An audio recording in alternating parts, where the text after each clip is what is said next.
Indo British advanced pain clinic, నొప్పి మాయం, surgery దూరం. For appointments 9155515563. నమస్కారం, వెల్కమ్ టు ఐ డ్రీమ్. ధర్మ మార్గం విత్ విజిత కార్యక్రమానికి స్వాగతం.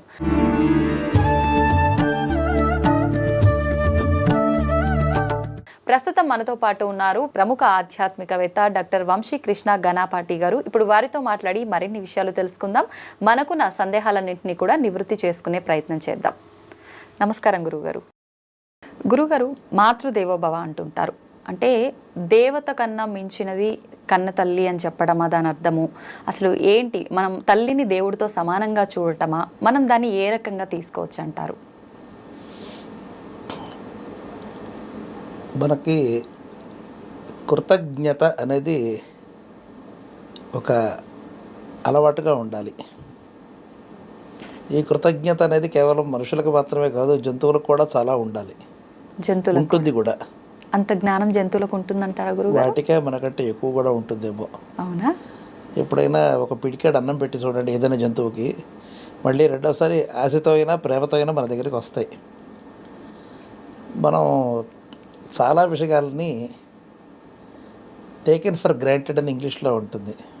ఎవరి కోసంలే జరిగిపోతుంది కదా అని. కానీ మనకు జరిగినటువంటి ఉపకారాన్ని ఎవడు కూడా గుర్తుపెట్టుకోడు.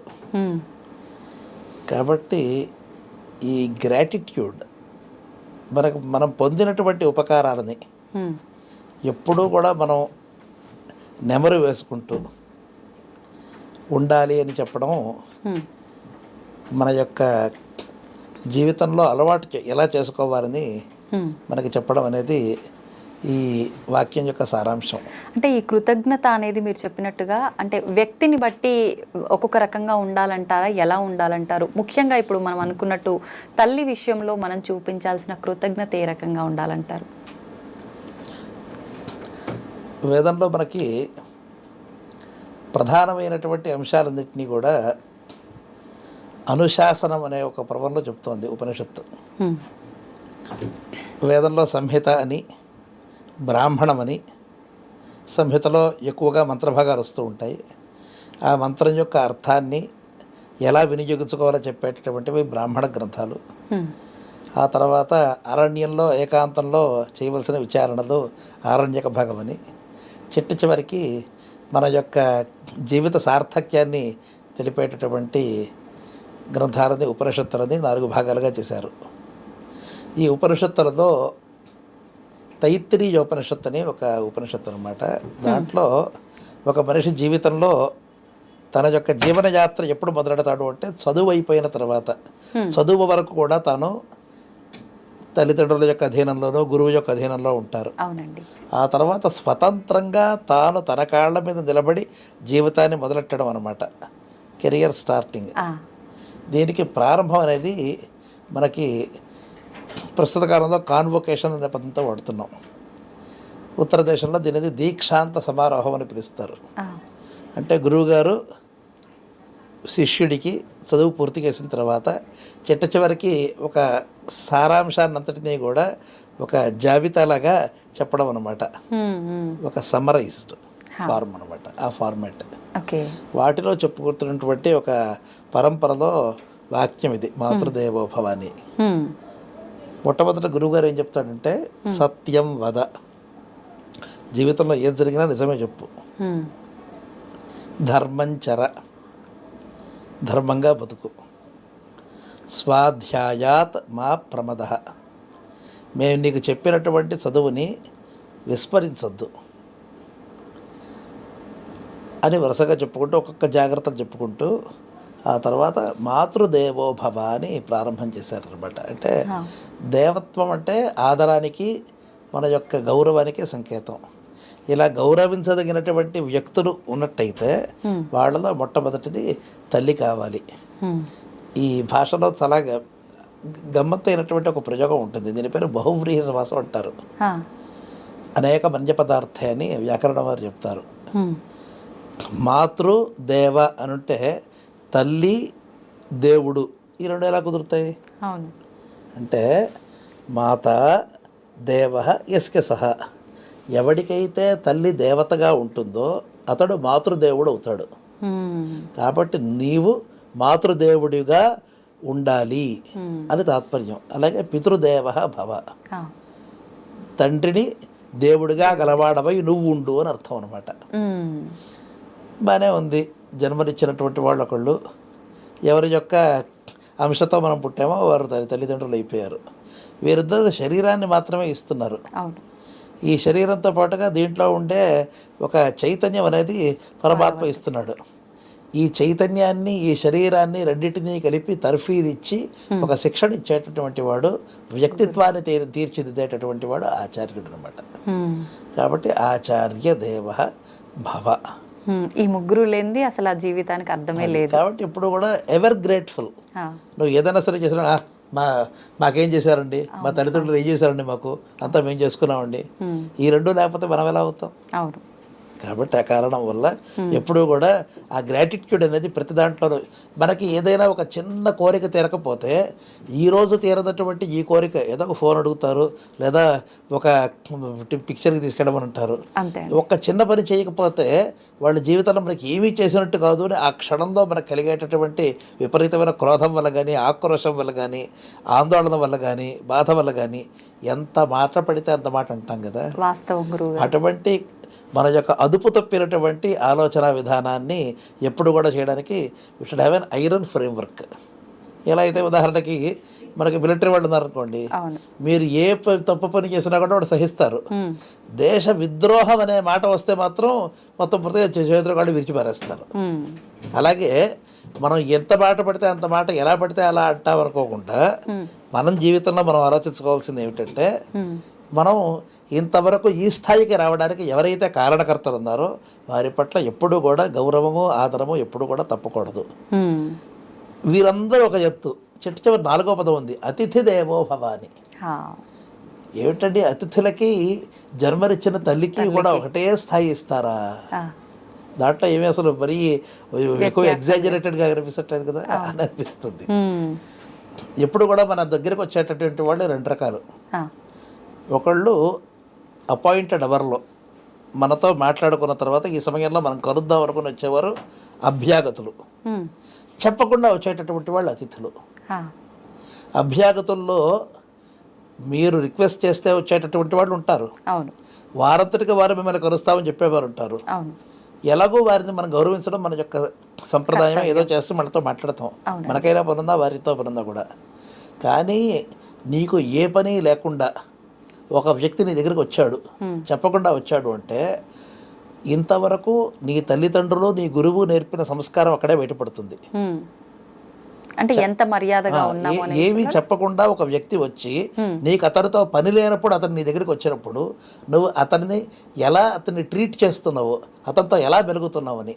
కాబట్టి నీ యొక్క సంస్కారాన్ని ప్రదర్శించడానికి ఒక చక్కటి మార్గం అన్నమాట ఇది. కాబట్టి అటువంటి సమయంలో if you need to showcase your etiquette, నీ యొక్క గౌరవ మర్యాదలు చూపించాలి, what you are made of అనేటట్టు చూపించడానికి అతిథులతో నువ్వు మెలిగేటటువంటి ఒక సన్నివేశం అనమాట. కాబట్టి అటువంటి వారి దగ్గర మరింత జాగ్రత్తగా ఉండాలి సుమా. వారిని కూడా భగవత్ స్వరూపంగా చూస్తూ, వారిని కూడా అనాదరం లేకుండా, ఈసడించుకోకుండా వారితో కూడా గౌరవ భావంతో మాట్లాడు అని చెప్పడం దాని. గురుగారు, మీరు చెప్పినట్టుగా చూస్తే అతిథిని మనం గౌరవించాలి, ఆ టైంలో మనం వారితో ఎలా మెలుగుతున్నాం అనేది ముఖ్యమన్నారు. కానీ మనకు పురాణాల్లో వాటిల్లో కనుక చూసుకుంటే కొన్ని కథల రూపంలో చెప్తుంటారు కదా, భగవంతుడు అతిథి రూపంలో కూడా వచ్చి మనని పరీక్షిస్తుంటారు అని చెప్పి. అది మనకు ఒక ఉదాహరణ మాత్రమేనా, లేదంటే నిజంగా భగవంతుడు అలా వస్తాడా అంటారా? అసలు భగవంతుడిని నేను చూశాను అని చెప్పేవాడు ఎవరున్నారు? భగవంతుడు ఎలా ఉంటాడని ఎలా తెలుసు? భగవంతుడైనా ఒక నమ్మకం. కొంతమంది భగవంతుడికి రూపమే లేదు, నమ్మకం అని మీరు చెప్పినట్టుగా చెప్తుంటారు. కొంతమంది మాత్రం ఇప్పుడు ఈ మధ్య కాలంలో భగవంతుడిని మేము చూసాము అని చెప్పి కూడా చెప్తున్నారు కదా గురువుగారు. చూశాను అనే పదానికి నిర్వచనం ఎలా చెప్తారు? ఇప్పుడు మిమ్మల్ని ఒక ముక్కు, చెవులు, నోరు, జుట్టు, ఒక బట్ట, బొట్టు ఇలా నేను చూస్తున్నాను, ఇలా దేవుడిని చూశానని చెప్పగలిగిన వాళ్ళు ఎవరున్నారు? లేరు. భగవంతుడు అంటే ఏమిటి మొట్టమొదటి నిర్వచనం చేయాలి. భగ అంటే ఒక ఉత్తమమైన గుణ షట్కం. భగ అస్య అస్తి భగవాన్. వ్యాకరణ శాస్త్రంలో మతుప్ అని ఒక ప్రత్యయం ఉంటుందన్నమాట. తత్ అస్య అస్తి, అది ఇతడికి ఉంది. ధనం ఉంటే ధనవాన్, జ్ఞానం ఉంటే జ్ఞానవాన్, భగం ఉంటే భగవాన్, విద్య ఉంటే విద్యావాన్, ఇలా వరుసగా వస్తూ ఉంటుందన్నమాట. ఐశ్వర్యస్య సమగ్రస్య ధర్మస్య యశస్శ్రియ జ్ఞాన వైరాగ్యయోశ్చైవ షణ్ణాం భగ ఇతీరణ అంటారు. అర్థం ఏంటి గురువు గారు? సమగ్రమైన ఐశ్వర్యం. ఐశ్వర్యం అంటే ఈశ్వరుడి యొక్క లక్షణం అనమాట. అంటే ప్రభుత్వం అనమాట. ప్రభుత్వం అనేది ఐశ్వర్యం, రెండు సమానమైన అర్థాలే అనమాట.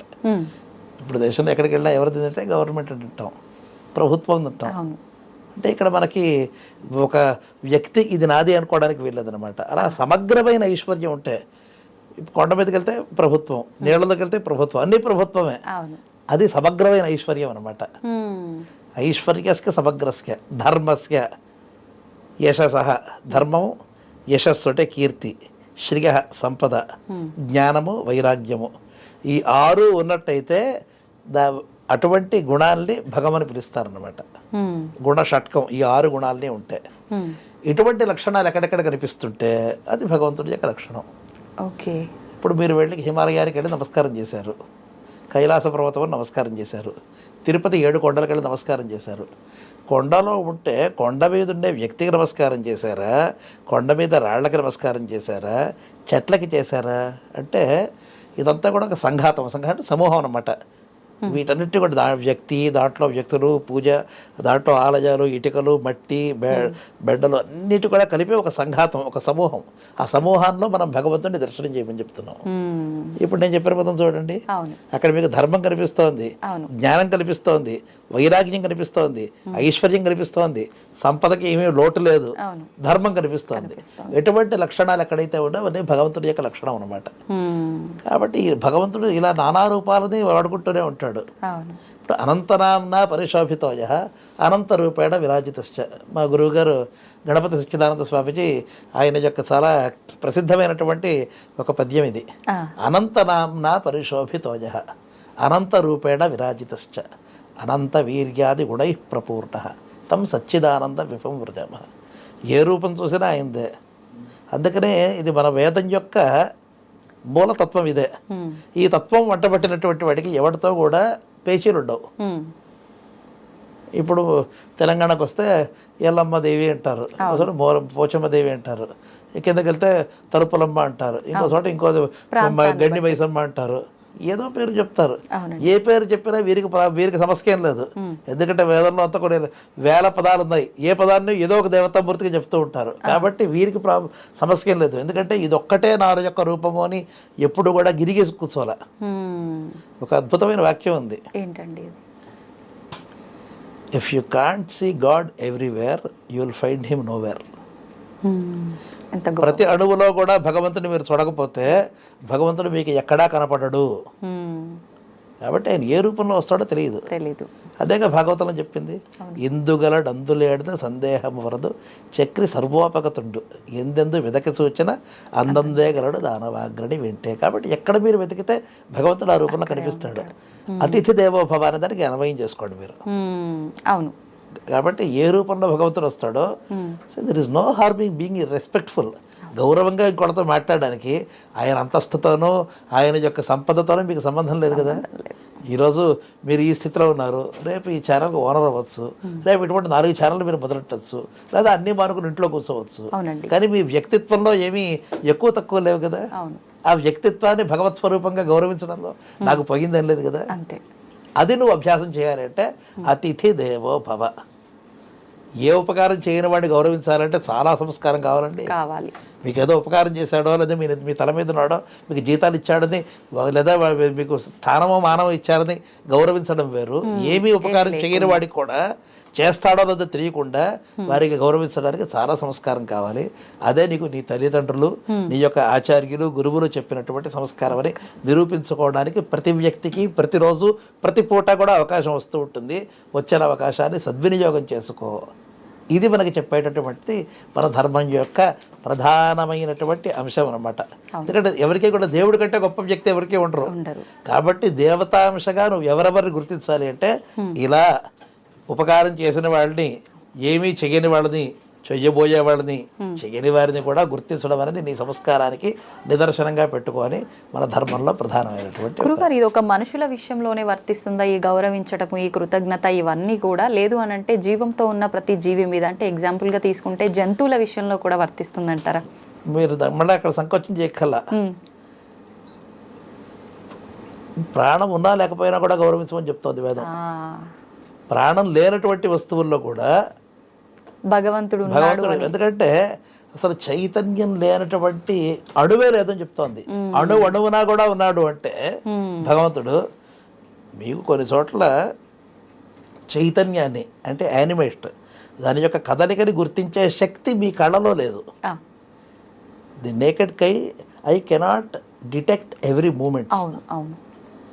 మీరు పరమాణువుల లెవెల్ మాలిక్యులర్ లెవెల్కి వెళ్ళిపోయినట్టయితే ఆ పరమాణువులన్నీ కూడా మీరు చూస్తే, మీరు క్వాంటమ్ ఫిజిక్స్లో చూస్తే ఉంటే ఏం చెప్తోంది, ప్రతి అణువు కూడా తన యొక్క ఇచ్ఛ ప్రకారంగా సంచరిస్తోంది. ఆ సంచారం నువ్వు కనిపెట్టలేవు అని. ఈరోజు కూడా మనకి ఫాస్టెస్ట్ కంప్యూటర్ నిన్న మొన్న వచ్చినటువంటి వీటిలో కూడా వాళ్ళు ఏం చెప్తున్నారు అంటే అవన్నీ కూడా మొత్తం పూర్తిగా కొన్ని వేల సంవత్సరాలవన్నీ కూడా స్వేచ్ఛగా పనిచేయగలుగుతా కాబట్టి చేయగలుగుతున్నాం అని చెప్తున్నారు. కాబట్టి భగవంతుడి యొక్క ఉనికిని ప్రతి చోట కూడా గమనించడం అనేది మనకు అభ్యాసం అనమాట. మన ధర్మం యొక్క ఫండమెంటల్ అదే, మౌలికమైన అంశం ఇది. అందుకనే ధర్మ ఏవ హతో హంతి ధర్మో రక్షతే రక్షితః తస్మాత్ ధర్మ న హంతవ్య మానో ధర్మో హతో వధీత్. ఇది మనుస్మృతిలో వాక్యం. ఇది మనకి నచ్చనటువంటి అంశాలు ఒకళ్ళు రెండు ఉండొచ్చు, ఉంటాయి. ప్రతి వ్యక్తిలో కూడా ఉండొచ్చు, ఉంటాయి. మీకు నచ్చినట్టుగా నేను పూర్తిగా ఉండక్కర్లేదు, నాకు నచ్చినట్టుగా మీరు కూడా అన్నీ చేయక్కర్లేదు. కానీ మనలో ఒకరికొకరు నచ్చేటటువంటివి ఇబ్బంది లేనటువంటి అంశాలు సుమారుగా 90% ఉండొచ్చు, 95% ఉండొచ్చు.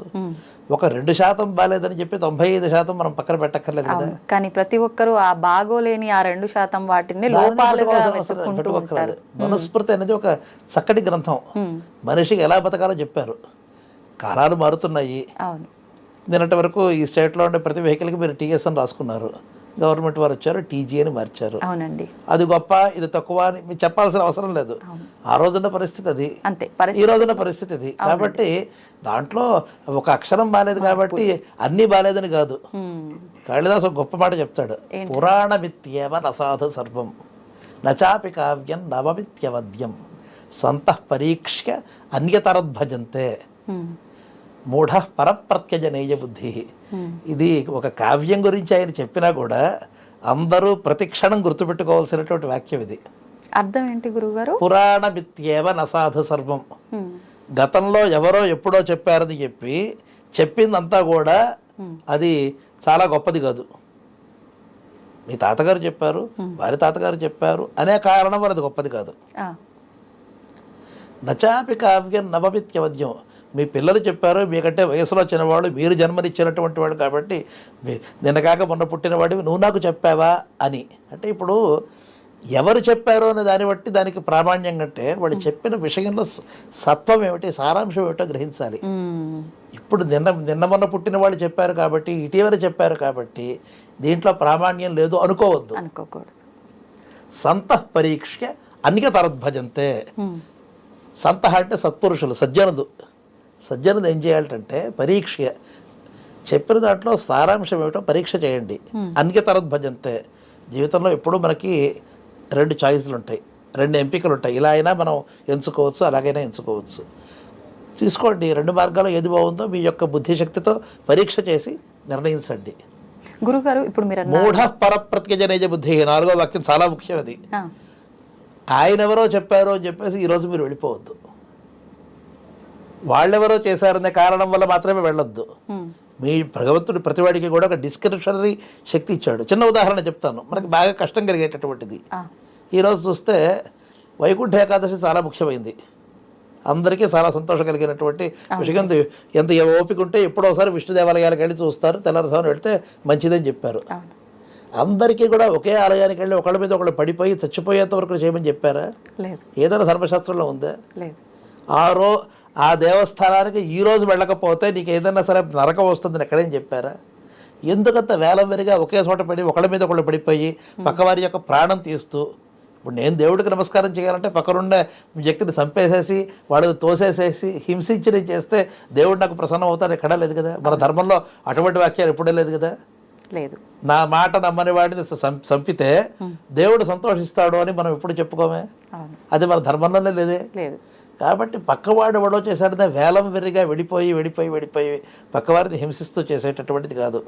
మూఢ పరప్రత్యజనయ్య బుద్ధి, నీకు ఆలోచన శక్తి లేకుండా ఎవడో చెప్పాడో దాన్ని గుడ్డిగా నమ్మి చేయడం అనేటటువంటిది మూర్ఖులు చేసేటటువంటి పని. ఆ పని మనం చేయకూడదు అని మనకి ఈ ధర్మం యొక్క సారాంశాన్ని కాళిదాస మహాకవి చాలా అద్భుతంగా వివరించారనమాట. ఎందుకు ఈ మాట చెప్తున్నదంటే ధర్మం యొక్క మూల లక్షణం ఏమిటి, మూల సూత్రం ఏమిటో ప్రతి వాళ్ళు కూడా గమనించాలి. శరీరం మారుతుంది. ఈరోజు మీరు మామూలుగా ఒక సింపుల్గా ఉండేటటువంటి ఒక వస్త్రం వేసుకొచ్చారు, అదే బయటికి వెళ్ళారనుకోండి చలిగాలి వస్తుంది కాబట్టి ఒక శాలువా వేసుకుంటారు. ఇంకా బయటకు వెళ్తే జర్కినో జాకెటో ఏదో గట్టిగా వేసుకుని వెళ్తూ ఉంటారు. సారాంశం మొత్తం పూర్తిగా మీరు చేయాల్సింది ఏంటి, శరీరాన్ని కాపాడుకోవడం అనేది ప్రధానం. ఇది ధర్మసూత్రం. ఇది ఎలా కాపాడుకుంటారు అనేది మీరు దేశకాలాల పరిస్థిత్యా. ఈరోజు ఏసీ లేదనుకోండి, ఇక్కడ వెంటనే మొత్తం చాలా పలసగా ఉండే బట్టలు వేసుకుంటాం, చలి ఎక్కువగా ఉంటే మరుచుకుంటూ ఉంటాం. ధర్మం యొక్క శరీరానికి ధర్మం యొక్క ఆత్మకి ఉండే తేడా ఇదే. శరీరాన్ని మన యొక్క శుభ్రత కోసము, పవిత్రత కోసము, అలంకరణ కోసము శరీరాన్ని కవర్ చేసుకోవడం, దాన్ని కప్పుకోవడం అనేది మన యొక్క ఉద్దేశ్యం. దానికోసం వస్త్రాలు వాడండి అని చెప్పారు. ఏ వస్త్రం వాడతావు, ఎంత వాడతావు, ఎలా వాడతావు, ఏ రంగులో వాడతావు ఇత్యాదులన్నీ కూడా మన యొక్క కాలాన్ని బట్టి దేశాన్ని బట్టి మనం అలవాటు చేసుకుంటున్నాం. సరస్వతి పూజ నాడు తెల్ల బట్టలు కట్టుకుంటాం, లేదా మరో రోజు వస్తే ఇదో ఎరుపు రంగు కట్టుకుంటాం, ఏదో మన ప్రాంతీయ ఆచారాన్ని బట్టి కట్టుకుంటాం. కానీ శరీరాన్ని కప్పుకోవడం అనేటటువంటిది మనకి చెప్పినటువంటి ధర్మం అనమాట. ఇదే ధర్మ సూత్రానికి తర్వాత ధర్మ శరీరానికి ఉండే తేడా. శరీరం మారుతూ ఉంటుంది. మీరు 3 ఏళ్ల క్రితం ఒక ఆకారంలో ఉన్నారు, 30 ఏళ్ళకి వస్తే మరో ఆకారంలో ఉంటారు. అదే మీరు 60 ఏళ్ళకి వస్తే మరో ఆకారంలో ఉంటారు. కానీ లోపల ఉండే ధర్మం యొక్క ఆత్మ ఒకటి కదా, ఆత్మ ఒకటే కదా. అలాగే శరీరాన్ని కప్పుకోవడం అనేది ఒక చిన్న ఉదాహరణకి చెప్తున్నా. అలాగే మనం ధర్మం యొక్క సూక్ష్మం ఏమిటో ఆలోచించుకుని దాని ప్రకారం నడవాలి. ఆ సూక్ష్మాన్ని మనం చెడగొట్టామనుకోండి, ఆ ధర్మమే వచ్చి మనకి కాటేస్తుందిట. ధర్మ ఏవ హతోహంతి అంటే ధర్మాన్ని మీరు హింసించినట్టయితే ధర్మమే మిమ్మల్ని సంహరిస్తుంది. ధర్మో రక్షతి రక్షిత. ఈ వాక్యం తిరుపతి దేవస్థానం వారి యొక్క మోటో. ధర్మ రక్షతి రక్షిత అంటే దీని అన్వయం ఏమిటంటే రక్షిత ధర్మ రక్షతి. రక్షించబడినటువంటి ధర్మము రక్షతి, మనల్ని రక్షిస్తుంది. ఎవరైతే ధర్మాన్ని రక్షిస్తారో వారిది ధర్మం రక్షిస్తుంది తాత్పర్యం. తస్మాత్ ధర్మో నహంతవ్య. అందువల్ల ఎప్పుడో ధర్మాన్ని నువ్వు ఉల్లంఘించద్దు, అతిక్రమించద్దు. మానో ధర్మో హతో వధీత్. ధర్మము మీ చేత హింసించబడి మిమ్మల్ని హింసించకుండుగా కానీ చిట్ట చివరి ఆశంసనం అన్నమాట. ఓకే గురుగారు, ఇప్పుడు మనం ధర్మంగా ఉండి ధర్మాన్ని రక్షిస్తే మనం రక్షింపబడతామన్నారు. అసలు నిజంగా రక్షింపబడటము, ఈ ధర్మము ఇదంతా అంటే ఏంటి? ఇప్పుడు మీరు ఇందాక ఒక మాట చెప్పారు, అందరూ అన్నీ చెప్తారు కానీ ఏది కరెక్ట్ అనేది మనకి మనం నిర్ణయించుకోవాలి అని చెప్పి. ఈ మధ్యకాలంలో చాలామంది సనాతన ధర్మం అనగానే రకరకాలుగా చెప్తూ వస్తున్నారు. ఎవరి వర్షన్లో వాళ్ళు చెప్పింది వాస్తవం అని వినేంత వరకు మాకు అనిపిస్తుంది. ఇందరూ ఇన్ని రకాలుగా చెప్పారు, నిజమైన ధర్మం ఏంటి, నేను నిజంగా ధర్మంగా ఉండాలంటే నేను ఏ మార్గం ఎంచుకోవాలనేది ఒక సందేహంగా మారుతుంది. నిత్యం ఇప్పుడు ఒక జీవన విధానం ఏ రకంగా ఉంటే నేను నిజంగా ధర్మంగా ఉన్నట్టు అంటారు? దీనికి కూడా వేదవ్యాసుల వారు చక్కటి వాక్యం చెప్పారు. ఏంటండి అది? శ్లోకార్థేన ప్రవక్ష్యామి యదుక్తం గ్రంథకోటిభి. ఒక సగం శ్లోకంతో మీకు నేను ధర్మం యొక్క సారాంశాన్ని చెప్తానని చెప్పాడు. పరోపకార పుణ్యాయ పాపాయ పరపీడనం. ఇంకొకరికి ఉపకారం చేసినట్లయితే అది పుణ్యం, ఇంకొకరిని పీడించినట్లయితే అది పాపం. అన్నిటికీ సారాంశం ఇదే. ఓకే. ఎందుకు ఉపకారం అనే పదానికి అర్థం ఏంటంటే, ఇప్పుడు ఎవరికైనా సరే మత్తు అలవాటు ఉందనుకోండి, ఆ మత్తు పదార్థం ఇస్తే వాడికి ఆనందం కలుగుతుంది. కానీ అది ఉపకారం కాదు, అది అపకారం. అది వాడి యొక్క శ్రేయస్సుకు ఉపయోగపడి వాడికి జీవితం అంతా నిలబెట్టేటటువంటి పని చేస్తే అది ఉపకారం అనమాట. అటువంటి ఉపకారానికి నువ్వైనా తోడ్పడితే అదే పుణ్యం, లేకపోతే అది పాపం.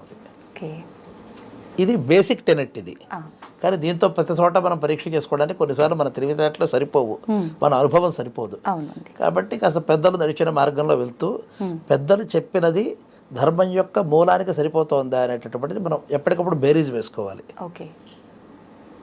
దానికి కూడా ఇందాక నేను చెప్పినటువంటి తైత్తిరీయ ఉపనిషత్తులో వాక్యాలు అనుశాసన పర్వం అనేది కాన్వొకేషన్ అడ్రస్ అనమాట.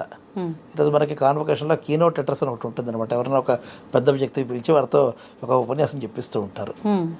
వేదంలోనే మొత్తం పూర్తిగా ఏవే అంశాల గురించి మీరు మాట్లాడాలి స్పష్టంగా చెప్పుకుంటూ వచ్చేసేసారు. సత్యం వద్దతో ప్రారంభం అవుతుంది. అలా జరిగి అలాగే అది చిట్ట చివరికి వెళ్తూ మీకు ఏదైనా మనస్సులో సందేహం కలిగినట్టయితే అప్పుడు మీరు ఎలా ఉండాలి అంటే కాన్ఫ్లిక్ట్ రిజల్యూషన్. ఒక సమస్య వచ్చినట్టయితే సమస్యని ఎలా పరిష్కరించుకోవాలి అంటే మీ దేశంలో ఎవరైతే పెద్దలు ఉన్నారో వారు ఎలా ఈ సందర్భంలో వారు ప్రవర్తిస్తారో అలా మీరు ప్రవర్తించండి అని చెప్పారు. పెద్దలంటే ఎవరు? వయస్సులో పెద్దవాళ్ళ, డబ్బులో పెద్దవాళ్ళ, జ్ఞానంలో. జ్ఞానం అంటే ఏమిటి? మళ్ళీ మీరు ఇందాక చెప్పినట్టుగా ప్రతివాడు నేను జ్ఞానవంతుడు అంటాడు. నాకు 2 డీలిట్లు వచ్చాయి, నేను 2 డాక్టరేట్లు ఉన్నాయి, నేను వైస్ ఛాన్సలర్ అయ్యాను, ప్రో ఛాన్సలర్ అన్నాను. అవునండి. మరి ఎవరు పెద్దవాళ్ళని మనం? కాబట్టి ఈ డెఫినేషన్స్ చాలా ముఖ్యమైనటువంటివి. యుక్తాః, ఆయుక్తాః, అరూక్షాః, ధర్మకామాస్యు 4 ఉదాహరణలు చెప్పారనమాట. మాకు అర్థమయ్యేలాగా.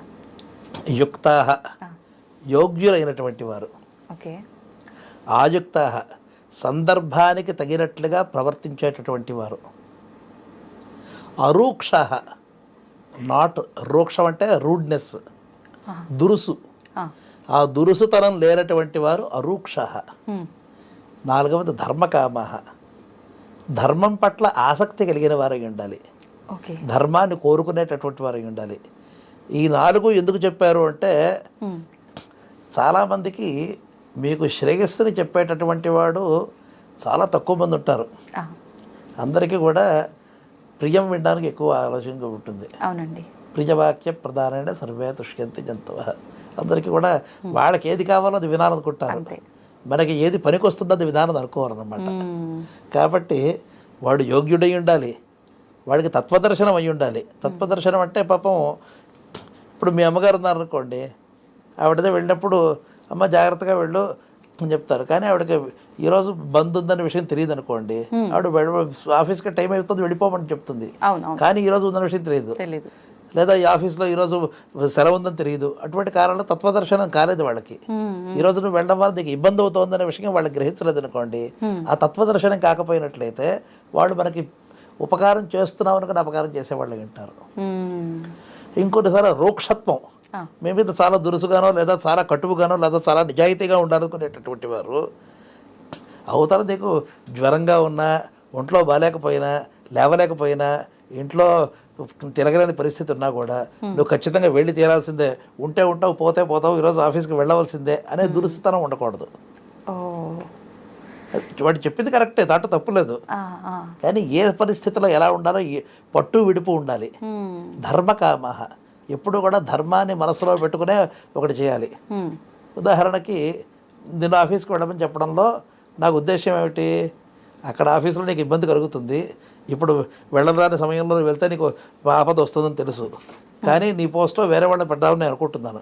కాబట్టి నీకు ఆపద కలగడం కోసం నేను మొత్తం పూర్తిగా చెప్పినవన్నీ కరెక్ట్గానే ఉన్నాయి, దాంట్లో ఏమీ తెలియదు, నువ్వు ఇప్పుడు వెళ్ళు ఆఫీస్లో వెళ్ళు, కానీ ఈ వెళ్ళకారాన్ని సమయం అనే విషయం తెలియదు, వెళ్ళపోవడం అనేది నీకు ఇబ్బంది కలిగింది, ఎందుకు నీ స్థానంలో ఇంకోటి పెట్టాలనుకున్నాను అనుకోండి, అది ధర్మం కాదు అది. కాబట్టి ధర్మంగా వాక్యం చెబుతున్నాను అనిపిస్తే సరిపోదు, వాడికి నిజంగా ధర్మం పట్ల ఆసక్తి ఉండాలని 4వ విశేషణం అన్నమాట. వీటినే శాస్త్రంలో దళ ప్రయోజనం అని పిలుస్తారు. అంటే ప్రతి పదంలో కూడా ప్రతి వాక్యంలో కూడా ఈ విశేషణం లేకపోతే ఒక అర్థం చెడిపోతుంది. కాబట్టి అలా అటువంటి ప్రతిపదం చాలా విశేషణంగా, దాన్నే మహాకవి పరివృత్యసహ అంటారు. ఈ పదం తీస్తే ఇంకో పదం దాంట్లో వేయలేమన్నమాట. కాబట్టి ఈ 4 రకాలని విశేషణాలని పెద్దలు ఎవరు అని చెప్పాలి అంటే నిర్ణయించారన్నమాట. అటువంటి వారి యొక్క వాక్యాలు మనం సందర్భంగా తీసుకొని చేసుకోవాలన్నమాట. ఓకే గురువుగారు, ఇప్పుడు పెద్దవాళ్ళు అనేసరికి నాకు ఒక విషయం గుర్తొచ్చింది. సాధారణంగా ప్రతి ఇళ్లలో కూడా పెద్దవాళ్ళు కొన్ని సామెత రూపంలో మాటలు చెప్తూ ఉంటారు పిల్లలకి. అలాగే తీసుకుంటే కీడెంచి మేలెంచమన్నారు అని అంటుంటారు. అంటే ఏ విషయంలో అయినా మనం ఫస్ట్ కీడు అంటే ఒక నెగిటివ్గా ఆలోచించిన తర్వాత పాజిటివ్గా ఆలోచించాలని అర్థం. అసలు ఎందుకు ఆలోచించాలంటారు అలాగా? ఎందుకంటే మన యొక్క జీవితం అంతా కూడా ఆశాభావంతో ముడిపడి ఉంటుంది. ఈరోజు లేస్తే బాగుంటుంది అనుకోకపోతే ఎవరికి లేవబుద్ధి కూడా కాదు. అంతే అండి, అవును. అమ్మ పెట్టే తిండి తింటే నాకు అరుగుతుందో లేదో అనే భయం ఉంటే తిండి కూడా తినబుద్ధి కాదు, లేవబుద్ధి కాదు, తిండి తినబుద్ధి కాదు, స్నానం చేయబుద్ధి కాదు, ఏ పని చేయబుద్ధి కాదు అనుకోండి, వీడు నిరాశకి నిస్పృహకి బ్రాండ్ అంబాసిడర్గా తయారవుతాడు.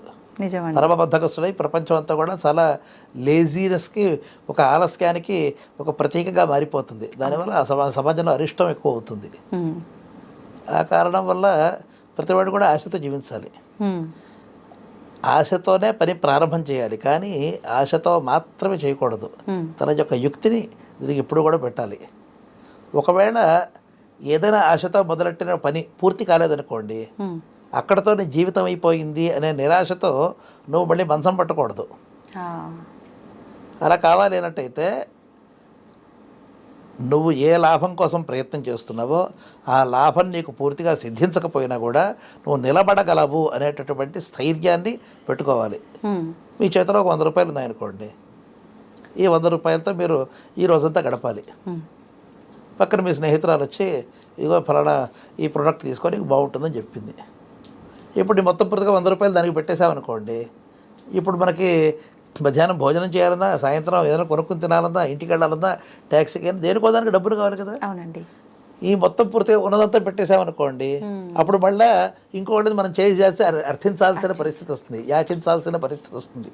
కీడించి బ్యాలెన్స్ అనుకున్నారనుకోండి, ఈ 100 రూపాయలు నాకు పోయినా కూడా నేను నిలబడగలనా అని ఆలోచించుకుని మీకు కనీస జీవిత అవసరాలకి, జీవన అవసరాలకు ఎంతవరకు కావాలో అంత పక్కన పెట్టుకుని మిగిలినది మీరు రిస్క్ తీసుకున్నారనుకోండి, అదే కీడించి బ్యాలెన్స్డం అంటే. నాకు ఉద్దిష్టమైన ప్రయోజనం నెరవేరకపోయినా కూడా నేను బతకడానికి ఎంతవరకు కావాలో ఆ ఏర్పాటు చేసుకుని ఒక వ్యవహారం మొదలెట్టమని తాత్పర్యం అనమాట. అయితే మన ఆలోచన విధానం ఏ రకంగా ఉంటే మన జీవితం పైన అదే ప్రభావం పడుతుంది అంటారు కదా. కొంతమంది ఎంతసేపు అంటే ఇలా ఒక రకంగా ముందేం జరుగుతుందో దీనివల్ల ఇబ్బంది పడుతుందని ఇప్పుడు మీరు చెప్పినట్టుగా ఆలోచించి మళ్ళీ బాగా ఆలోచిస్తే బాగుంటుంది, కానీ ఎంతసేపు నెగిటివ్గానే ఆలోచిస్తూ ఉంటారు. అలా ఆలోచిస్తున్నప్పుడు తలరాత అనేది ఒకటి ఉంటుంది కదా, ఆ తలరాతలో ఉన్నట్టుగానే జరుగుతుందా, లేదంటే వీళ్ళు నెగిటివ్గా ఆలోచించారని చెప్పి ఆ ప్రభావం వీరిపైన పడుతుందంటారా? చాలా మంచి ప్రశ్న ఇది. తలరాత, దీనికే మరో పేరు విధి అని. అవునండి. దీనికే మరో పేరు భాగ్యము అని, దీనికే మరో పేరు అదృష్టం అని, ప్రాప్తం అని కూడా అంటారా? మీరు ఏం చెప్పినా కూడా మొత్తం పూర్తిగా అన్ని ఇంటర్ కనెక్టెడ్ అనమాట. ఈ ప్రతిపదాన్ని నిర్వచిస్తాను, ఆ నిర్వచనం చెప్పడం అని మీకు అర్థమైపోతుంది. ఓకే అండి.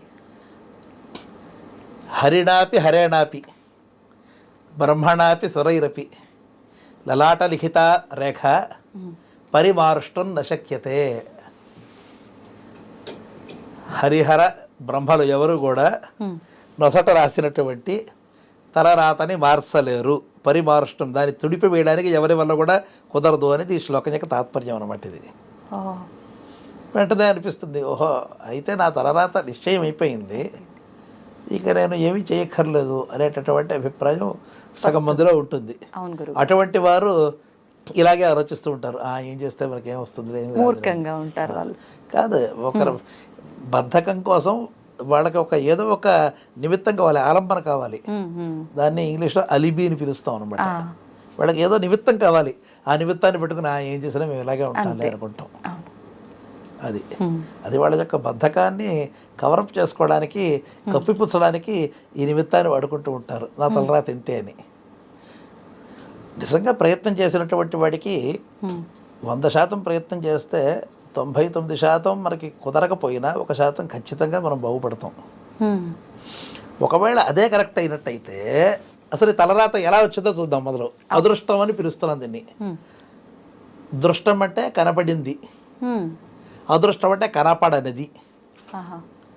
కనపడిన దాన్ని ఏమంటాము? అదృష్టం అంటాం. కనిపించిందని దృష్టం అంటాం. ఈయన తలుపు తీశాడు, తలుపు తెరుచుకుంది, అది దృష్టం. ఇక్కడే పక్కనే రిమోట్ పెట్టుకుని ఇదే పని చేశాను నేను, అదృష్టం అది. నా దగ్గర రిమోట్ ఉంది, దానివల్ల తలుపు తెరుచుకుంటా ఉంది అని ఈ వ్యక్తికి తెలియదు. అతను దాన్ని వెంటనే మొత్తం పూర్తిగా టీవీలో రికార్డ్ చేస్తున్నాడు, ఉన్నటువంటి తలుపు తెరుచుకుంది. అప్పుడు ఆయన అన్నాడు, ఈ వీటిలో భూతం ఉందండి, అందువల్ల వచ్చింది, మొత్తం పూర్తిగా ఇది భూత్ బంగ్లో, అక్కడికి వెళ్ళొద్దు అని చెప్పాడు. నేను నవ్వుకుంటున్నాను. ఈ వాక్యం విన పక్కతన నిజంగా భయపడిపోయి పారిపోయాడు. వీళ్ళిద్దరికీ అజ్ఞానం వల్ల కలిగినటువంటి ఈ రెండు. ఇప్పుడు కార్యము కారణం అనేది రెండు. దీంట్లో ఇంగ్లీష్లో కాజ్ అండ్ ఎఫెక్ట్ అని పిలుస్తాం. కారణం తెలియకుండా కొన్నిసార్లు కార్యాలు అవుతూ ఉంటాయి, ఎందుకు అవుతాయో తెలియదు. చాలా సులువు ఎగ్జాంపుల్ చెప్తాను మీకు.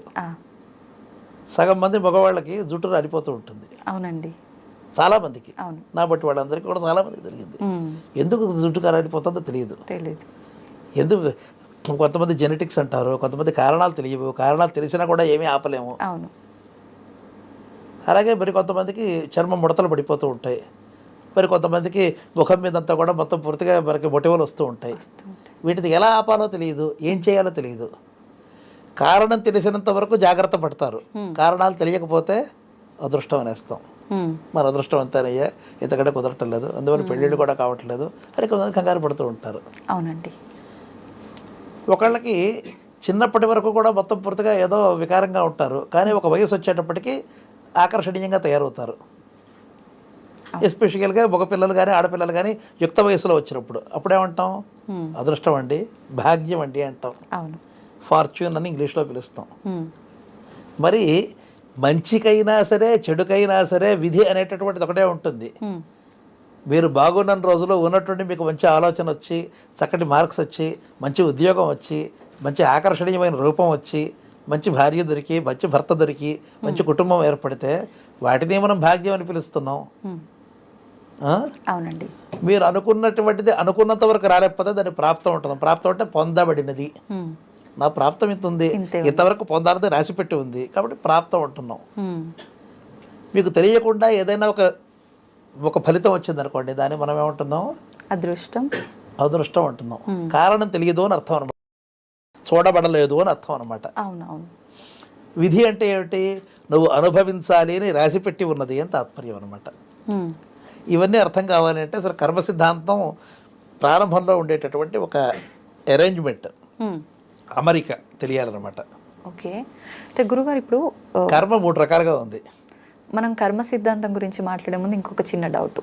ఇప్పుడు ఈ అదృష్టము ఇదంతా ఒక వ్యక్తిగతంగానే తీసుకోవాలా, కుటుంబ పరంగా కూడా తీసుకోవచ్చా? చాలా మంది అక్కడికే వస్తున్నాం. Okay okay.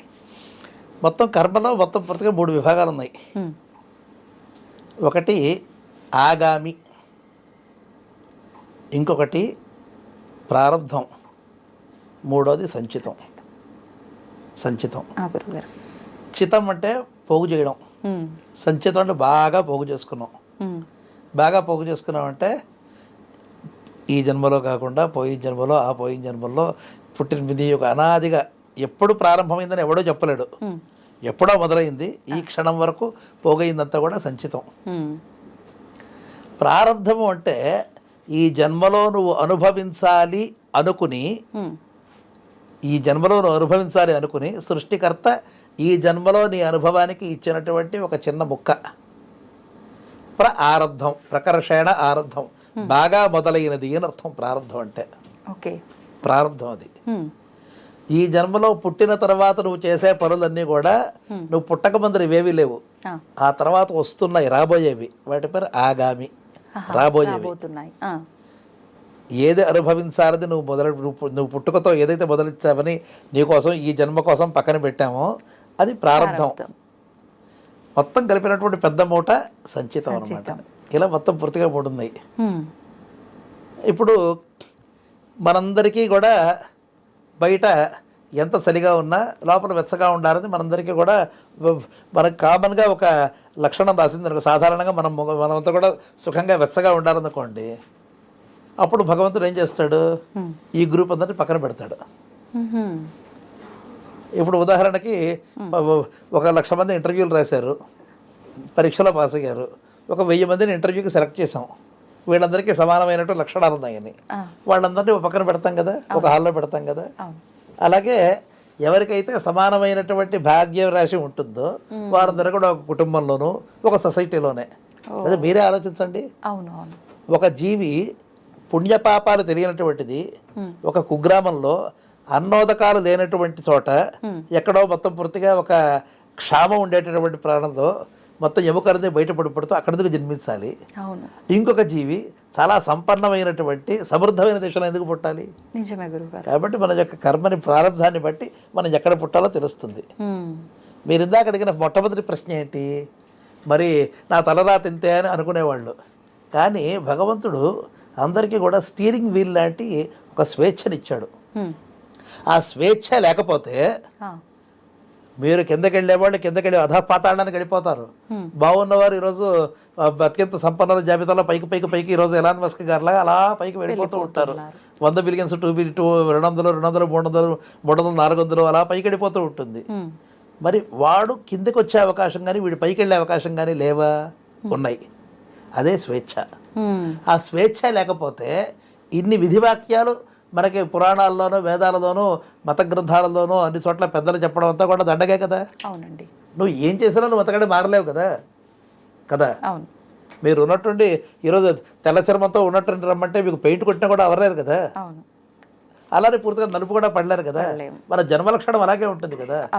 మరి ఏమీ మార్చుకోలేనప్పుడు చెప్పడం ఎందుకు? చెబుతున్నాము అంటే దాన్ని మార్చుకునే అవకాశం ఉందని. అంటే కొన్ని మార్చుకోగలిగిన అంశాలు ఉంటాయి, కొన్ని మార్చుకోలేని అంశాలు ఉంటాయి. ఎటువంటివి గురుగారు ఉదాహరణగా తీసుకుంటే? ఇప్పుడు మీరు ఈ ఉద్యోగంలో బాగా కష్టపడ్డారు అనుకోండి, ఒక 20 రోజులో 30 రోజులో 20 ఏళ్ళలో 30 ఏళ్లకో మీరు మొత్తం పూర్తిగా ఇటువంటి ఒక సంస్థలో అత్యధికమైనటువంటి వ్యక్తి కాగలరు. కానీ ఉన్నటువంటి ఇప్పుడు మీరు భరతనాట్యం బాగా చేసేటటువంటి సామర్థ్యం మీకు వస్తుందా? దీంట్లో రాదు కదా. మీరు చేయలేని పనులు కొన్ని ఉంటాయి, అటువంటి పనులు మీరు చేయలేరు కదా. మీరు తీసుకొచ్చి ఇప్పుడు ఏదన్నా సరే ఒక సుమో ఫైటర్ లాగా వెళ్ళి మొత్తం పూర్తిగా 15 మందికి చిత కొట్టేసి ఆ పనులు చేయలేరు. మీరు మీ యొక్క పరిధిలో ఎంతవరకు మీరు పైకి వెళ్ళగలరో మనకి వాటి. అలాగే మన యొక్క భవితవ్యాన్ని మార్చుకోవడానికి భగవంతుడు ప్రతి వారికి కూడా కొంత స్వాతంత్ర్యాన్ని ఇచ్చాడు, స్వేచ్ఛనిచ్చాడు. అందుకని మనకి వేదంలో గొప్ప ఇది చాలా ముఖ్యమైనటువంటి ఒక టెనెట్. సమానానాముత్తమ శ్లోకో అస్తు మూర్ధానమేవైనగం సమానానాం కరోతి. ఫలితం ఎలా ఉంటుంది అంటే సజాతానాం సమానానాం, నీ యొక్క గ్రూప్లో నీతో సమానమైనటువంటి వారిలో ఉత్తమమైనటువంటి పై స్థాయికి వెళ్తావు అనే వాక్యం చాలా చోట్ల ఉంటుందన్నమాట. నీ యొక్క కీర్తి కూడా అంతే. నీ యొక్క ఎప్పుడు కూడా you should not compare oranges with apples. So నీ యొక్క పరిధిలో ఉండేట. కాబట్టి మనం మన స్థాయిలో మనం ఖచ్చితంగా మన యొక్క స్థితిగతులను మార్చుకోగలిగే అవకాశం ప్రతి వారికి ఉంటుంది. అందుకోసం ఇన్ని రకాలైనటువంటి శాస్త్రవాక్యాలు, గీతావాక్యాలు, పెద్దల యొక్క వాక్యాలు, ఈ తర్వాత బోధనలు కూడా ఉన్నాయి. కాబట్టి డిస్పేర్కి అవకాశమే లేదు. కాబట్టి నిరాశ నిస్పృహలు వదిలిపెట్టి ఆశావాదంతో జీవించమనే మనకి మన యొక్క వేదము, మన యొక్క శాస్త్రాలు, మన యొక్క ధర్మం అంతా కూడా బోధిస్తున్నది అనమాట. గురుగారు, ఇప్పుడు మీరు చెప్పిన కర్మ సిద్ధాంతం తీసుకుంటే ఇప్పుడు అది కూడా మనకు ఆల్రెడీ మనం సంచితంలో ఉంది. అది ఎలా ఉందో అలా మన జీవితంని మనం గడుపుతున్నాము. మార్చుకునే అవకాశం మన కర్మ విషయంలో కూడా ఉంటుంది కదా ఇప్పుడు మీరు చెప్పినట్టుగా చూస్తే? అంటే దీంట్లో చిన్న ధర్మ సూక్ష్మం ఒకటి ఉంది. చిన్న సూక్ష్మం అది. మనకి ఫైనాన్షియల్ టర్మ్స్లో మాట్లాడుకుందాం, ఆర్థికమైనటువంటి పరిస్థితులు మాట్లాడుకుందాం. అలాగే అండి. ప్రారంధం అనేది మీకు ఉండేటటువంటి అప్పుతో మొదలెట్టారు. మీరు ఒక 1,00,000 రూపాయల అప్పుతో మీరు ప్రారంభం చేశారనుకోండి. మీ యొక్క వృత్తో మీ యొక్క జీవితమో ప్రారంభం చేశారు. ఈ 1,00,000 రూపాయలకి ప్రతి నెల మీరు వడ్డీ కడుతున్నంత వరకు మీ జోలికి ఎవరూ రారు. మీరు బాగా ఎక్కువ డబ్బులు సంపాదించారనుకోండి, అప్పుడు ఈ 1,00,000 రూపాయలు విడిపోతూ ఉంటుంది. కొన్ని రోజులకి మొత్తం పూర్తిగా దీనిని పూర్తిగా మనం ఈ అప్పు తీర్చుకునే అవకాశం కూడా కనిపిస్తుంది. కానీ పుణ్యపాపాల దగ్గరికి వచ్చేటప్పటికి ఒక చిన్న మార్పు ఉందన్నమాట. ఏంటండి అది? దానికి కోర్టు ప్రొసీడింగ్స్ అనే ఒక ఉదాహరణ చెప్తాను. మీరు ఒక ఉత్తమమైనటువంటి మంచి పనులు చేసి 10 మందికి ఉపకరించేటటువంటి స్కూల్స్ పెట్టడమో, లేదా అంటే డబ్బులు వసూలు చేయడానికి స్కూల్ దాని గురించి మాట్లాడ, ఉచితమైన విద్యాబోధన, ఉచితంగా అన్నదానం చేస్తున్నారు. వాటికి సొసైటీ, సమాజం మిమ్మల్ని గౌరవిస్తోంది. కానీ ఏదైనా సరే కొన్ని పొరపాట్లు చేయడమో, కొన్ని మోసాలు చేయడమో చేశారనుకోండి, నేను అక్కడ ఉత్తమమైన కార్యం చేశాను కాబట్టి ఈ చేసిన మోసాలలో ఈ హత్యల్ని లేదా ఈ అబద్ధాలని దీన్ని మీరు పరిగణించొద్దు, దీనిని మీరు అలాగే వదిలేసేయండి అంటే కుదురుతుందా? కుదరదు కదా. అదే పుణ్యపాపాలకి ధనానికి ఉండే తేడా. మీరు ఎక్కువ డబ్బులు ఉంటే ఆ డబ్బులతో అప్పులు తీర్చుకోవచ్చు, కానీ పుణ్యపాపాల దగ్గరకు వచ్చేటప్పటికి అది కుదరదు అనమాట. మీరు చేసిన పుణ్యాన్ని మీరే అనుభవించాలి, మీ యొక్క పాపాన్ని కూడా అనుభవించాల్సిందే మీరు. అంటే అసలు తగ్గించుకునే అవకాశం లేదా? ప్రభావం కొద్దిగా తగ్గుతుంది. ఇప్పుడు బ్రహ్మాండమైన వర్షం పడుతుంది అనుకోండి, ఏదో ఒక చిన్న గొడుగు పెట్టుకుంటే కొంత ప్రభావం తగ్గుతుంది, కానీ సంపూర్ణంగా తగ్గిపోతుందని చెప్పలేము అనమాట. తుప్పరైనా పడుతుంది, స్ప్లాషెస్ అంటాం కదా, చిందనమైనా ఉంటుంది, అది తప్పదు, పూర్తిగా తప్పదు, ఎంతో కొంత అనుభవించాల్సిందే. గురుగారు, ఇప్పుడు మీరు చెప్పినట్టుగా చూస్తే మనం డబ్బుల విషయంలో అయితే ఎలా దాన్ని మనం కష్టపడి సంపాదించుకొని తీర్చుకునే అవకాశం ఉందో, పాపపుణ్యాల్లో మాత్రం అలాంటి అవకాశం లేదన్నారు. మరి ఇప్పుడు ఒక జీవి ఒక జన్మ తీసుకొని భూమిపైకి వచ్చింది అనుకోండి, అంటే ఫర్ ఎగ్జాంపుల్ నేనే తీసుకోండి, నేను గతంలో చేసిన పాపము ఉంది, పుణ్యమే ఉంది, నేను ఈ జన్మలో అసలు ఏంటి, నా జన్మకి అసలు సార్థకత ఎలా వస్తుంది? ప్రతి ఒక్కరూ అన్నీ మర్చిపోతారు. భూమిపైకి వచ్చామా, నా కోరికలు, నా ఆశలు, నా లైఫ్ ఎలా అనుభవిస్తున్నాను, ఎంత సంపాదిస్తున్నాను, ఇవే ఉంటాయి తప్ప అసలు నేను వచ్చిన పర్పస్ ఏంటి అనేది ఎవరికి ఒక క్లారిటీ ఉండదు. అసలు ఏంటి ఈ జీవి యొక్క జన్మకి సార్థకత ఏంటి? ఇది సమస్య ఎక్కడుందంటే, మనం లేచినప్పటి నుంచి పడుకునేంత వరకు కూడా కళ్ళు తెరిచినప్పటి నుంచి పంచేంద్రియాలు ఎప్పుడు కూడా బయట విషయాలనే ఆలోచిస్తాయి. అవునండి. ఈ విషయాన్ని ఇంద్రియార్థము అని భగవద్గీతలో పిలిచారు. ఇంద్రియాణి ఇంద్రియార్థేషు. ఈ ఇంద్రియాలన్నీ వెళ్ళి ఇంద్రియార్థాలైన విషయాల మీద ఎక్కువ ఉంటాయి. ఏదో చూస్తాము, ఏదో ముట్టుకుంటాము, ఎక్కడో తిరుగుతాము, ఎక్కడో ఏదో వింటూ ఉంటాం, వాటిలో ఆనందం వెతుకుతూ ఉంటాం. ఈ విషయాలన్నీ కూడా వచ్చిన తర్వాత మన యొక్క మనస్సు వీటన్నిటి కూడా కొంత ప్రక్రియ చేసి ఒక ప్రాసెసింగ్ అయిపోయిన తర్వాత, ఆ ప్రాసెస్లో ప్రక్రియ తర్వాత ఏం చేస్తే బాగుంటుంది అని కొన్ని విషయాల్ని పక్కన పెడుతుంది, కొన్ని విషయాలను లోపలికి తీసుకుంటుంది అనమాట. ఈ విషయాలు లోపలికి రావడం ఆగిపోతే కానీ నేను ఎవరు అనే విషయం ఆలోచనకు ఉండదు. అలా నేను ఎవరు అని ప్రతి వ్యక్తి ఆలోచించాలి అంటే వాళ్ళకి మొట్టమొదట కావాల్సింది సమయం కావాలి. అటువంటి సమయం ఎవరు కేటాయిస్తున్నారు? లేదండి. స్వహ అంటే తాను, అర్థం అంటే కొరకు. తన కొరకు ప్రయత్నం చేస్తే దాన్ని స్వార్థం అంటారు. మనకి సంస్కృతంలో స్వహ అనే పదానికి నాలుగు అర్థాలు ఉన్నాయి. మొట్టమొదటి స్వహ అంటే ఆత్మ, తాను. రెండవది స్వహ అంటే తనకి సంబంధించినటువంటి వారు, స్వీయ, వీరిది కూడా స్వహ అనే పిలుస్తూ ఉంటాం. మూడవది డబ్బు, దాన్ని కూడా స్వహానే అంటాం అనమాట. తర్వాత మన యొక్క సంపదలు, వీటన్నిటి కూడా స్వహానే అర్థంలో వాడుతూ ఉంటాం. కానీ స్వహ అంటే తాను అనే అర్థంలో మనం ఆలోచిస్తే అటువంటి స్వార్థం చాలా అవసరమైంది. అంటే ఎవరి విషయంలో స్వార్థపరులుగా ఉంటున్నారు అని మనం ప్రపంచంలో అందరిని అంటుంటే, స్వార్థపరుడు అంటే తనకి సంబంధించిన వస్తువుల మీద ఆశ పెట్టుకున్న వాళ్ళు అని అర్థం. కానీ మొట్టమొదటి స్వహ అనే పదానికి తాను అని అర్థం అనమాట. నిజంగా అటువంటి స్వార్థపరులు ప్రతివారు అవ్వాలి. స్వార్థపరులు నిజంగా అవ్వాలి. తాను ఎవరు అని తెలుసుకోవడమే స్వార్థం. అటువంటి స్వార్థంలో ఉండాలి. తన చుట్టూతా ఉండే వ్యక్తులు, తనకి ఏ ఏ వస్తువుల మీద అపేక్ష ఉందో వాటిని స్వీయం, ఆ అర్థంలో ఉండేటటువంటి అటువంటి భ్రమను వదిలిపెట్టి తాను ఎవరు అని తెలుసుకోవడమే స్వార్థం అనమాట. స్వపితి అనే పదం కూడా ఉపనిషత్తు వాడుతుందన్నమాట. స్వపితి అంటే నిద్రపోతున్నాడు అని అర్థం. నిజమైనటువంటి స్వార్థం ఒక మనిషికి ఎప్పుడు కలుగుతుంది అంటే స్వాపహ అంటే నిద్రపోయినప్పుడే కలుగుతుంది. అప్పటికే తనతో ఆత్మానుభవం కలుగుతుందిట. ఒక మనిషిని మీరు తిండి పెట్టకపోయినా పర్వాలేదు, నిద్ర లేకుండా పెడితే మనిషికి 2 రోజుల్లో అతనికి పిచ్చెక్కిపోవడం ఖాయమే. అవును గురువుగారు.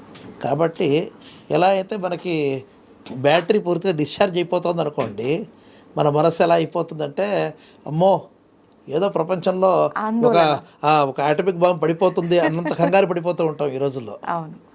ఇలాగే స్వం అనేటటువంటిది తన యొక్క ఆత్మానుభవం లేకపోతే మన మనస్సు కూడా అలాగే కంగారు పడుతుంది. ఛాందోగ్యోపనిషత్తులో సామవేదంలో ఒక మంచి మాట చెప్పారు. ఏంటి గురుగారు? ఒక పక్షి అంతటా తిరుగుతూ ఉంటుందిట, అన్ని చోట్ల ఎగురుతుంది, ఆహారం సంపాదించుకుంటుంది. కానీ చిట్ట చివరికి గూడుకొచ్చి పడాలి, కులాజం అంటారు అనమాట. ఆ గూడుకొచ్చి రావాలి. అవును, అక్కడికి రావాల్సిందే. అలాగే మన మనస్సు కూడా ఒక పక్షిలాగా అన్ని పనులు చేస్తుంది, అన్ని చోట్ల తిరుగుతుంది. కానీ చిట్ట చివరికి వచ్చేప్పటికి రాత్రి తనలోకి రావాల్సిందే. ఆ తాను అనేది స్వం. స్వం అపీతో భవతి, స్వహ అపీతో భవతి. అపీత అంటే ఇంకా ఎక్కువ అనుభవం కలుగుతుందన్నమాట. స్వానుభవం లేకుండా ఎవడు ఏ పని చేయలేడు.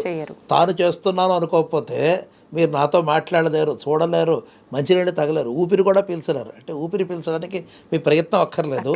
మీ యొక్క ప్రయత్నంతో చేసే ప్రతి పనికి తాను చేస్తున్నాను అనుకోకపోతే చేయలేరు, అంతే అండి కదా. కానీ దీని యొక్క సంపూర్ణ అనుభవం ఎప్పుడు ఉంటుంది అంటే నిద్రపోతున్నప్పుడు మాత్రమే ఉంటుంది. అందుకని స్వపితి అనే పదం వచ్చింది అని వివరిస్తారన్నమాట. కాబట్టి ఈ ఆత్మానుభవం ఎవరికైనా సరే తాను ఎవరు అనే ఆలోచనతో ప్రారంభం చేసి, అందుకని నిద్ర లేచిన తర్వాత పెద్దలు ఏం చెప్తారంటే, మనం ఫోన్లు చూడడం, పుస్తకాలు చూడడం, పేపర్లు చూడడం కాదు, నిద్ర లేచిన తర్వాత కొద్ది నిమిషాలైనా సరే మొట్టమొదట మీ యొక్క మనస్సు చాలా ఎక్సలెంట్ కండిషన్లో ఉంటుంది, ఎక్సలెంట్ కండిషన్లో ఉంటుంది మంచి నిద్రపోయిన తర్వాత. మరి మొద్దు నిద్ర 10 గంటలు 12 గంటలు కాదు, మనకి మగత నిద్రలో ఉన్నప్పుడు ఈ ఆనందం ఉండదన్నమాట. శుద్ధమైనటువంటి డీప్ స్లీప్ అయిపోయిన తర్వాత మనం ఎప్పుడైతే లేస్తామో అప్పుడు ఉంటుందన్నమాట. ఆ సమయంలో అప్పుడు లేచిన తర్వాత ఎవరితోనూ మాట్లాడకుండా ఒక కొద్ది క్షణాలు తాను ఎవరు, తన జీవితం ఏమిటి, ఎటుపోతుంది, ఏం చేయాలని ఆలోచించినట్టయితే కొంత సమాధానం దొరుకుతుంది. సంపూర్ణంగా దొరకదు. ఇది కొంత అని ఎందుకు చెప్పానంటే, ఎందుకంటే మనకు పరిధి, మనం ఆలోచించగలిగిన విషయాలు కొన్నే ఉంటాయి. మనకి తెలియని విషయాలు ప్రపంచంలో కొన్ని కోకొల్లలుగా ఉన్నాయి. పెద్దల దగ్గర, గురువుల వద్ద ఇటువంటి విషయాలే తీసుకోవాలి. నీ యొక్క జీవితానికి రోడ్ మ్యాప్ ఏమిటి, what is the road ahead, ఎటువైపు నువ్వు ప్రయాణించాలి, నీ యొక్క లక్ష్యం ఏమిటి, గమ్యంలో ఎంతవరకు వచ్చావు అని చెప్పాలి. అంటే ఎవరికి వారే నిర్ణాయకులు, జడ్జెస్ ఎవరికి వారే. కానీ దానికి ఒక పారామీటర్స్ ఉంటాయి చూడండి. దేన్ని అనుసరించి నేను ఇప్పుడు ఇక్కడి నుంచి నేను అబిడ్స్కి వెళ్ళాలి అంటే ఇక సుమారుగా 15 కిలోమీటర్లు ఉంది. 15 కిలోమీటర్లో ఎంతవరకు వచ్చాము అనేటటువంటి మైల్ స్టోన్స్ కావాలి కదా. అటువంటి మైల్ స్టోన్స్ మనం గురువుల వద్ద తెలుసుకోవాలన్నమాట. ఆధారాల మైల్ స్టోన్స్ అంటే ఇప్పుడు నేను నా యొక్క జీవితం లక్ష్యం ఇదైతే ఆ లక్ష్యంలో ఇంతవరకు వచ్చాను, ఇంకా నేను ప్రయాణించవలసింది ఇంత ఉంది అని మనకి తెలియాలి అంటే ఆ గుర్తులు మనం గురువుల వద్ద నేర్చుకోవాలన్నమాట. అందువల్ల మీరు చెప్పినట్టుగా ప్రతివాడు కూడా తాను ఎందుకు పుట్టాము, ఇక ఈ జన్మ అయ్యే లోపల కనీసం చేయవలసింది ఏమిటి, ఎంతసేపు ఈ శరీరాన్ని పోషించుకోవడము, ఈ శరీరానికి పనికొచ్చే వాళ్ళని చూసుకోవడం, ఇంతవరకైనా, ఇంతకంటే పైన ఇంకేదైనా ఉందా అని ఆలోచించడానికి నిమిత్తం కావాలి. ఎప్పుడైనా సరే జనాలకి ఎదురు దెబ్బలు తిరిగినప్పుడు మాత్రమే ఇలా ఆలోచిస్తారు, బాగున్నప్పుడు ఎవరూ ఆలోచించరు. కాబట్టి బాగున్నప్పుడు ఆలోచించడం అనేదే ఒక చక్కటి అభ్యాసం. దీనిదే నిత్య కర్మ అనేటటువంటి ఒక ప్రక్రియ ద్వారా అందరికీ అలవాటు చేశారు పెద్దలు. నిత్య కర్మాచరణ చేసినప్పుడు మనకి ఇటువంటి ఆలోచనలకి ఒక నిమిత్తం కనిపిస్తుంది. అంటే మనం నిత్యం ఏం చేస్తున్నాము లేచిన దగ్గర నుంచి అనేదన్నా గురుగారు? నిత్య కర్మ అంటే అది కాదు, ఏంటండి, ప్రత్యేకమైనటువంటి ఫలం మీద అపేక్ష లేకుండా నువ్వు చెయ్యాలి అని చేసేటటువంటివి నిత్యకర్మలు అన్నమాట. ప్రతిఫల అపేక్ష ఉండకుండా చేసే, ప్రతిఫల అపేక్ష లేకుండా ఉండడానికి చేయాల్సి వీటికి ప్రత్యేకంగా పంచమహాయజ్ఞాలను పిలిచారు. ఇది ఎవరో పండితులకో ఎవరో పూజారులకు మాత్రమే కాదు, ప్రతి వ్యక్తి చేయాల్సిందనమాట. దేవయజ్ఞం, పితృయజ్ఞం, భూతయజ్ఞం, మనుష్య యజ్ఞం, బ్రహ్మయజ్ఞం అని 5 రకాలైనటువంటి యజ్ఞాల గురించి చెప్పారనమాట. ఇది ప్రతి వ్యక్తికి చేయాల్సిందే. అనిపిస్తుంది, ఏమంటే నేను ఆటో నడుపుకుంటున్నాను నాకు యజ్ఞం లాగా ఎందుకండి అంటారు. మీరు పేరు చూసి కంగారు పడిపోవద్దు. దేవయజ్ఞం అంటే ఏమిటి? దేవతలది గౌరవించడం. మీరు వెళ్తే కనీసం ఒక అగరత్తు వెలిగించి నమస్కారం చేసుకుని వెళ్తారు కదా. అవునండి. జన్మనిచ్చినటువంటి భగవంతుడికి ఈరోజు నేను కళ్ళు తెరిచి సుఖంగా బయట అడుగు పెడుతున్నాను అంటే అది అదృష్టమే కదా. అదే మీరు పాలస్తీన్లో ఉండాల్సిన పరిస్థితి వస్తే, గాజా స్ట్రిప్లో ఉంటే మీ బతుకు సంగతి ఏంటి? అలా లేదు కదా, సుఖంగా లేవగలుగుతున్నాం కదా. ఈరోజు కనీసం ఎవరినో అడిగినా లేదా మనం సంపాదించుకోవడానికి ఆహారం దొరుకుతుంది కదా. కాబట్టి దేవుడిని మొట్టమొదట. రెండవది పితృయజ్ఞం, జన్మనిచ్చిన తల్లిదండ్రులు, వారి బతుకుంటే గౌరవించండి, వాడు గతించినట్టయితే గుర్తు చేసుకోండి, పితృయజ్ఞం. మూడవది భూతయజ్ఞం, నేను బతుకుతున్నట్టుగానే నా చుట్టూతో ఉండే జీవులని కూడా బతకాలి కదా, కాబట్టి వాటికి కూడా ఎంతో కొంత ఆహారం పెట్టండి, భూతయజ్ఞం. నాలుగవది మనుష్య యజ్ఞం, యోగ్యులైన వ్యక్తులు మన చుట్టూతానే ఉన్నట్టయితే వాడికి ఆహారం పెట్టడం. యోగ్యుడు అనే పదం ఎందుకు వాడాను అంటే, మీరు ఎవరినో మచ్చిక చేసుకోవడానికి, ఎవరి దగ్గర ఒక మార్కులు కొట్టేయడానికి తిండి తిన్న వాటికి మళ్ళీ మేపక్కల్లా. యోగ్యుడనే పాత్రత ఉండేవారికి ఏదో కాస్త ఆహారం కానీ ఏదో వారికి అవసరమైంది పెట్టండి. 5వది బ్రహ్మయజ్ఞం. బ్రహ్మ అంటే వేదం అని అర్థం, కానీ స్వాధ్యాయం అంటే మంచి విషయాల్ని తెలుసుకోవడానికి. మంచి విషయాలు తెలుసుకోండి, తెలుసుకున్న విషయాల్ని మళ్ళీ గుర్తు చేసుకోండి. ఇవి 5 రకాలైనటువంటి నిత్యకర్మలు అన్నమాట.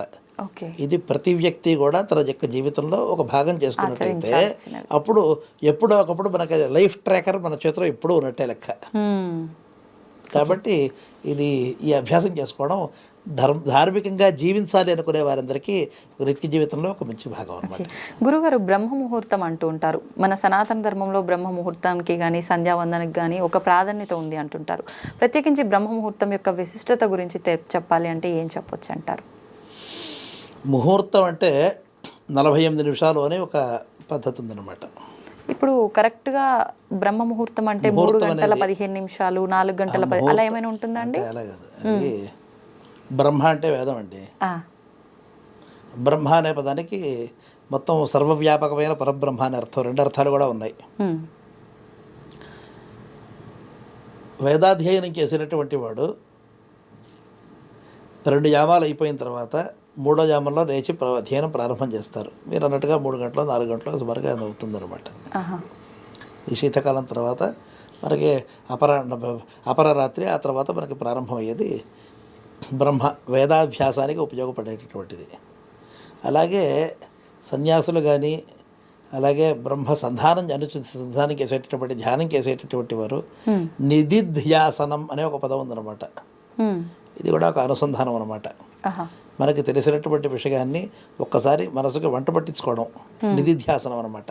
వీరందరూ కూడా తెల్లవారుసామనే చేస్తారు కాబట్టి దీని పేరు బ్రహ్మ ముహూర్తం అని లేదా బ్రాహ్మీ ముహూర్తం అని 2 రకాల పదాలు పడతారు. బ్రాహ్మి అనే పదానికి సరస్వతీదేవి అని అర్థం అనమాట. కాబట్టి సరస్వతిని సాధించాలి, విద్యని సాధించాలి అనుకునేవారు కూడా ఈ సమయంలో సూర్యుడు ఉదయించక మునుపే మీరు మీ యొక్క సాధన ప్రారంభం చేయండి అని ఉద్దేశ్యం అనమాట. సామాన్యులందరూ కూడా ఉపయోగించుకోవాలంటే ముహూర్తాన్ని ఎటువంటి విధానాలు ఉంటాయి గురుగారు? ముహూర్తం అంటే ఒక కాలం యొక్క ఒక మాపకం. ఇట్స్ ఐ టైం యూనిట్ అంతే. టైం యూనిట్ అంతే అనమాట. మనకి ఆధునిక కాలంలో 24 గంటలు, ప్రతి గంటకి 60 నిమిషాలు అని చెప్పారు. అదే పూర్వకాలంలో 60 ఘడియలు 24 విఘడియలు చెప్పారు అనమాట ఒకదానికి. అంటే మొత్తానికి అటు చేసినా ఇటు చేసినా కూడా రోజుకి 1440 నిమిషాలు వస్తుంది. వాళ్ళు 24 గంటలని 60 నిమిషాలతో గుణించారు. పూర్వీకులు 60 ఘడియలని 24 విఘడియలతో చేశారు. సో ఈ కేసులో 1440 వస్తుంది. దీనిని ప్రాతః, సంగవ, పూర్వాహ్న, అపరాహ్న, సాయం అని 5 విభాగాలు చేశారన్నమాట. 5 విభాగాలు చేసుకుంటూ వచ్చారు. ప్రాతకాలము సంగమం అంటే ఆవులని మేతకు పంపించడం కోసం ఉదయం పాలు పితకడం అంతా అయిపోయిన తర్వాత వాటిని ఒక చోట చేర్చి తర్వాత అందరూ కలిసి దూరంగా వాటిని మేతకు పంపిస్తారనమాట. దానికి సంగమ కాలం అంటారు. పూర్వాహ్నం అంటే ఇక మధ్యాహ్నం, దాని యొక్క ముందు మురుపు అనమాట. అపరాహ్నం అంటే మధ్యాహ్నం తర్వాత అనమాట. మధ్యాహ్నం అంటే కరెక్ట్గా పగటి యొక్క మధ్య భాగం అనమాట. ఇది యాబ్సల్యూట్ టర్మ్స్లో చెప్పలేము, ఎందుకంటే సూర్యోదయం అహప్రమాణం అంటాం. అంటే డే లైట్ పెరగడం తరగడం ఉంటుంది. ఇప్పుడు ఉత్తర దేశంలో దక్షిణ దేశంలో మార్పులు ఉన్నాయి కదా. మనకి సాధారణంగా మరీ పెద్ద తేడా ఉండదు, కానీ ఉత్తర దేశానికి వెళ్ళిన కొద్దీ ట్రాపికల్ పైన అక్షాంశాలకు వెళుతున్న కొద్దీ మనకి ఏమవుతుంది, లాటిట్యూడ్ పెరిగిన కొద్దీ కూడా మనకి ఆ ప్రమాణం పెరుగుతూ ఉంటుంది. వాళ్ళకి వింటర్లో వచ్చేటప్పటికి వాళ్ళు 9 గంటలు 10 గంటలు 11 గంటలే ఉంటుంది. మనకి దాదాపుగా 12 గంటలు 12 అరగంట అటు ఇటు ఉంటుంది అంతే తేడా.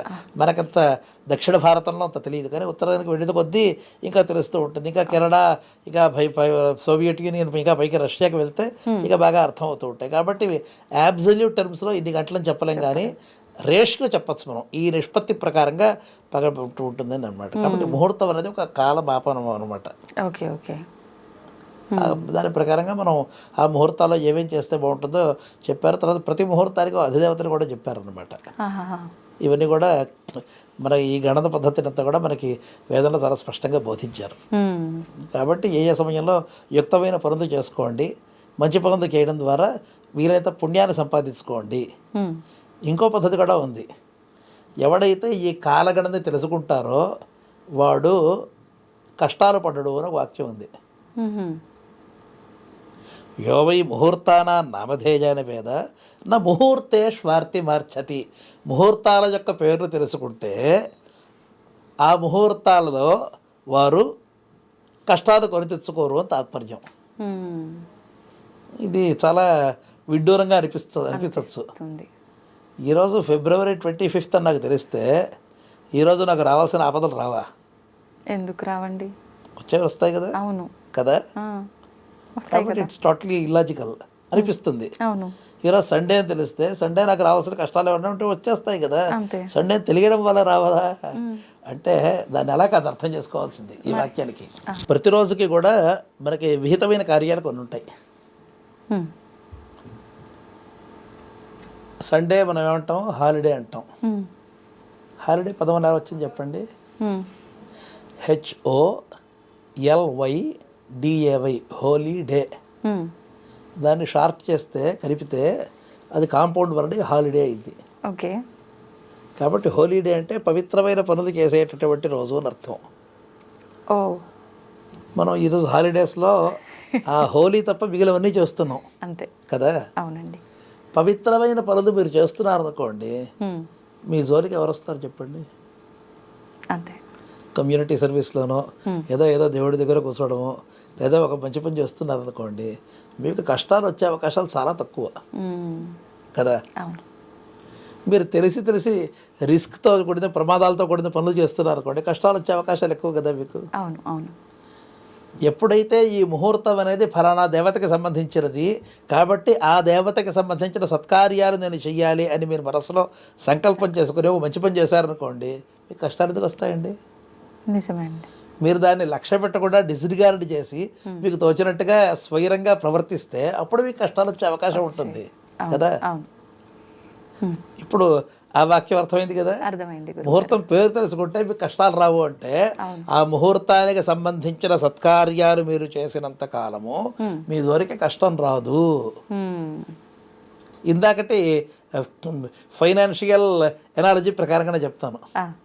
మీరు ఈ నెల సుమారుగా ఒక 5,000 రూపాయలు మీరు ఈఎంఐ కట్టాలి. మిగిలిన అన్ని పనులు బాగానే చేస్తున్నారు. మిగిలిన అన్నిటికీ జస్టిస్ చేశారు, ఎక్కడ డిఫాల్ట్స్ ఏమీ లేవు. అవును.